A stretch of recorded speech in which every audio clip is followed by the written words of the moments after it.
আমরা যদি আমাদের স্বপ্নকে পূরণ করতে চাই, সেলফ ইমপ্রুভমেন্ট করতে চাই এবং টপ সাকসেসফুল মানুষের লিস্টে আসতে চাই, তাহলে কিন্তু আমাদের মধ্যে সেলফ ডিসিপ্লিন থাকা খুব জরুরি। আজকের ভিডিওতে আমি 7টা স্টেপের কথা বলবো, যেগুলোর মাধ্যমে আমরা নিজের জীবনে সেলফ ডিসিপ্লিন তৈরি করতে পারি। স্টেপ নাম্বার 1, সঠিক গোল সেট করা। সেলফ ডিসিপ্লিন ততক্ষণ সঠিকভাবে সম্ভব নয় যতক্ষণ না যে কাজ আমরা করব সেটা কিসের জন্য করব, সেই কাজের মাধ্যমে আমরা কোথায় পৌঁছতে চাই সেটা আমাদের কাছে ক্লিয়ার থাকে। লাইফে ডিসিপ্লিন আনার জন্য সবার আগে আমাদের সঠিক গোল সেট করা খুব জরুরি। Step number 2, create a plan. সঠিক গোল সেট করা যদি সেলফ ডিসিপ্লিন তৈরি করার প্রথম পদক্ষেপ হয়, তাহলে দ্বিতীয় পদক্ষেপ হলো সেই গোলে পৌঁছানোর জন্য সঠিক প্ল্যান তৈরি করা।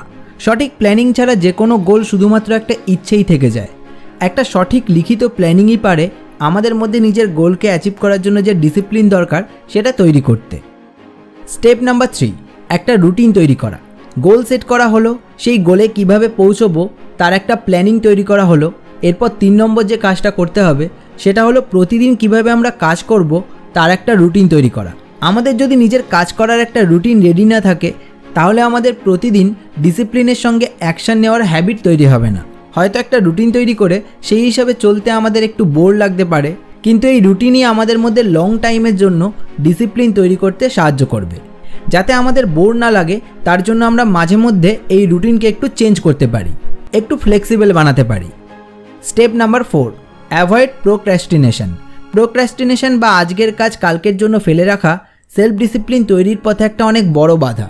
আমরা অনেক সময় নিজের কমফোর্ট জোন থেকে বেরোতে পারি না বলে আজকের কাজ কালকের জন্য ফেলে রেখে দিই। কিন্তু আমরা যদি নিজের ড্রিমকে অ্যাচিভ করতে চাই, নিজের মধ্যে সেলফ ডিসিপ্লিন তৈরি করতে চাই, তাহলে কিন্তু আমাদের কালকে করব এই জিনিসটার অভ্যাস ত্যাগ করতে হবে। Step number 5, track your progress. Discipline কিন্তু একদিনে তৈরি হওয়ার জিনিস নয়, এটা তৈরি হতে সময় লাগে। সেই জন্য আমাদের মধ্যে এটার প্রোগ্রেস কতটা হচ্ছে সেটা ট্র্যাক করা খুব জরুরি। এটা আমরা অনেক সময় নিজে নিজে করতে পারি, আবার অনেক সময় এটার জন্য আমাদের কারো সাহায্য লাগে।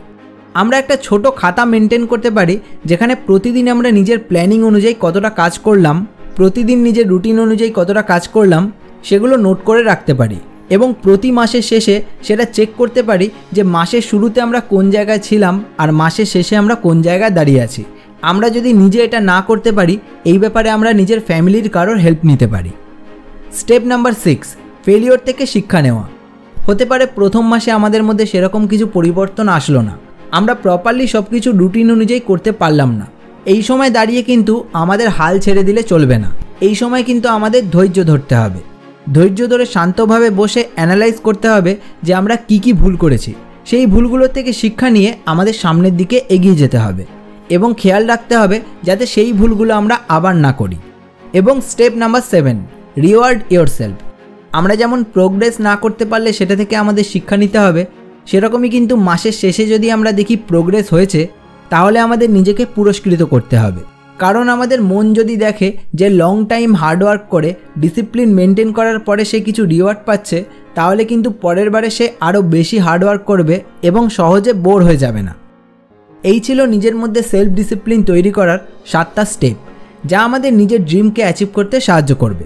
আপনি নিজের মধ্যে সেলফ ডিসিপ্লিন তৈরি করার জন্য কোন কোন স্টেপ ফলো করেন কমেন্টে লিখে জানান। আর ভিডিওটা ভালো লাগলে এটা একটা শেয়ার করে দিন। আপনাদের সঙ্গে খুব তাড়াতাড়ি দেখা হচ্ছে আরও একটা নতুন ভিডিওতে। সবাই ভালো থাকবেন, সুস্থ থাকবেন।